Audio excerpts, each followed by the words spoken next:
Vladimir Putin has ordered a ceasefire in Ukraine. We've got to talk about what this means and the implications of this, as well as the fact that Germany, France, and the United States are now sending tanks to Ukraine, something that has been talked about not happening before. Now, of course, we're going to go into the details of these. Folks, let's get started. First, Putin has ordered forces to ceasefire for 36 hours, starting approximately noon Russia time on Friday and ending midnight on Saturday.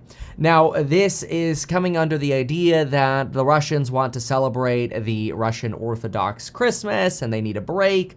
They're using the holiday as an excuse, and they're suggesting, hey, we should just have a ceasefire. Kyiv and Ukraine and the United States think this is just a ploy to create a break, to allow Russia to conduct recon and understand the advancing positions of the Ukrainians, who have taken back 40% of the territory the Russians have taken. Think about that. The Ukrainians are kicking frickin' ASS over here. They've taken back, by recent estimates, 40% of all the land that Russia has taken, and they're advancing. So Ukraine and the United States are alleging that they will not back down their attacks until Russians leave their territory entirely. They will not participate in the ceasefire. Biden thinks that this is a ploy by Putin because Putin was ready to, quote, bomb hospitals, nurseries, and churches on Christmas Day and New Year's, and now he's trying to find some oxygen. In other words, come up for air, get a little bit of a break here so they can maybe reposition and be prepared to continue to fight Ukrainians. This is why Ukrainians are not letting down. In fact, Zelensky himself reiterates that you can have a truce once you leave our territory and our country. Now, the Russian Defense Ministry has suggested that at the start of the ceasefire, Ukrainians have continued to fight. However, Ukrainians have been very clear. They've rejected the ceasefire. Air raid sirens went off pretty much minutes after the ceasefire began. The technical ceasefire began, and that's probably because Ukrainians are like, yeah, no, we're not going to stop fighting. We're not giving you a break. We're not giving you a reset, so to speak. Now, this also comes after Russia has started blaming their own troops for a military barracks getting bombed by Ukrainians. Senior military officials within Russia went as far as suggesting that because Russian military troops picked up their phones and made unsecured phone calls, those phone calls were able to be geolocated and tracked, leading to the Russian bombardment of a military barracks, killing hundreds and wounding hundreds more Russian soldiers. So yes, the Russian military has now devolved into blaming their own troops for dying. At the same time, France is considering, and likely is here, sending tanks, as well as the US and Germany. Do keep in mind that these are not heavy tanks like the US Abram tank. These are infantry tanks, or from the United States, they are Bradley fighting vehicles. Basically, think smaller tanks, and don't get me wrong when I say smaller, these are still heavy son of guns. The Bradley fighting vehicles weighed like 80,000 pounds, so they are armored, but they're deemed to be more nimble and faster than heavily armed tanks with like howitzer cannons on them, right? These are more of infantry support tanks.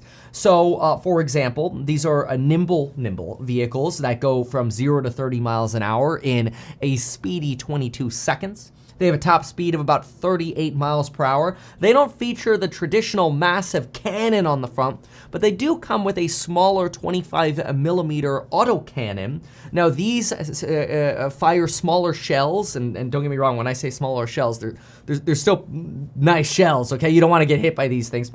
They fire shells rather than like howitzer cannons, which are almost like rockets. Okay, I'm oversimplifying here, right? But these shells can be incendiary shells, explosive shells, armor-piercing shells. So these infantry fighting vehicles are pretty powerful, and they pack a nice punch. They also come with a turret, a 7.62 machine gun. They've got like a 230-mile range, these tanks, and really what they're designed for is fighting troops. So, for example, they can protect Ukrainians who can essentially hole up in these infantry fighting vehicles. The fighting vehicles can have 3 operating members, like a gunner and a driver and an engineer, and they can carry 6 additional troops in them. So think about having a speedy fighting vehicle that can navigate either potentially battlefields or navigate urban areas where you're going through cities and trying to advance in positions. Clear out Russian troops who don't have artillery, right? That would be the weakness for these Bradley fighting vehicles, would be anti-tank rockets, like the Russian Kornet, obviously, or actual heavy tanks. Those would be bad news for the Bradley, right? But the Bradley doesn't actually have a lot of combat losses. They're pretty good when used effectively against other infantry. They're amazing. You don't want to be a Russian dude with, an AK or a rifle of some sorts and a bulletproof vest and a helmet thinking you're okay when you're coming up against the Bradley fighting tank.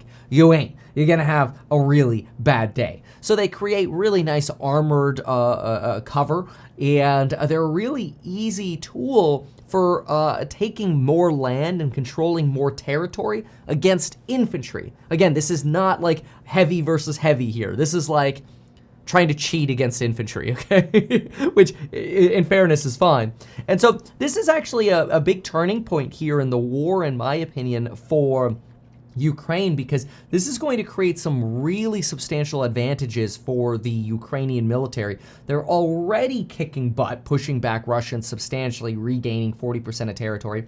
And if they can push forward where there is no Russian heavy artillery, they can actually do pretty well with these Bradleys. In fact, these Bradleys can move up to missile bays or rocket bays that Russians are launching and potentially take these out as sort of aggressive recon units, but also strategic weapons to advance in the front lines, combined with some of the drone technology that the Russians, actually both sides are using now. But anyway, I was going to say the Ukrainians are using. Now, France is sending specifically the AMX-10RC. That is the French version. I'll go ahead and pull up a picture here so you can see what that particular fighting vehicle looks like. I mean, this one's actually pretty impressive. This one is called a tank destroyer. And this one actually does feature a cannon compared to the Bradley, which this is pretty incredible. This is the tank destroyer. So if they can get these French units and potentially destroy artillery and combine these with the Bradleys, which are not deemed tank destroyers, that's pretty good. Let's look at the Bradley, the M2, for example. Again, these are your more traditional infantry fighting vehicles. So this is where you can see, as I've described, you don't actually have a large like howitzer style cannon on these, but you do have something that's going to pack a punch with armor-piercing shells, explosive or incendiary rounds here. You've got your machine gun right here, your 7.62 ammo. These are basically light battle tanks, right? They're fighting tanks. They're not like destroying tanks like America's Abram tank, right? Or you've got the Leopard from Germany. Like, look at the Leopard tank, Germany. This thing is your traditional heavy fighting tank, right? This or the Abrams tanks, these are not the ones that the Germans or the Americans are providing. They're providing those lighter infantry tanks. But I'll tell you, I think it's going to make a big difference in this war. And hopefully it helps put an end to the war. I mean, I personally think if Ukrainians have already pulled 40% of their territory back, if they can get to 80 to 90% and then potentially seal the border and create some sort of a safe zone, and then behind that some form of green zone, right? And people can get back to rebuilding in Ukraine, whew, things are going to look a whole lot better for the global well, first of all, people's livelihoods, people's ability to survive and not live in fear of their homes and apartment buildings getting bombed, which is disgusting. It's going to put a lot of pressure on Putin to actually negotiate. In fact, Putin, every single day he waits with negotiating, in my opinion, is a mistake for him because he continues to lose more and more leverage. These tanks are really going to mine more of his leverage away really bad, so any kind of leverage he has is evaporating. But the end to this war could not come soon enough, not only for the loss of lives, which is absolutely terrible and disgusting, but also, I hate to say it, but inflationary outlook. when this war ends, I expect oil prices to plummet as we walk into a recession. That's going to be a huge downside drag on inflation. It'll be an anchor to inflation. We've already seen natural gas start plummeting as, fortunately, knock on wood, it stays this way. The European winter has been warmer than expected, not cooler than expected. So we've actually got more good news here than bad news. And a lot of the nuclear rhetoric has been dialed back, especially as Ukrainians have been advancing. So this is really good because obviously a concern of providing weapons and incentivizing the military-industrial complex and the spending of money to Northrop Grumman and Lockheed Martin is that the more we push, the more we risk NATO getting involved and the more we risk nuclear war. Fortunately, right now, that does not seem to be an issue. A lot of that rhetoric has been pulled back, and we'll see how things develop. But let's just say right now, I'm more optimistic than I've ever been at any point with this war slowly grinding to a halt. I'll send my prayer, I'll drink my prayer potion, and as usual, please consider subscribing and sharing the video. Appreciate you, and we'll see you in the next one. Goodbye.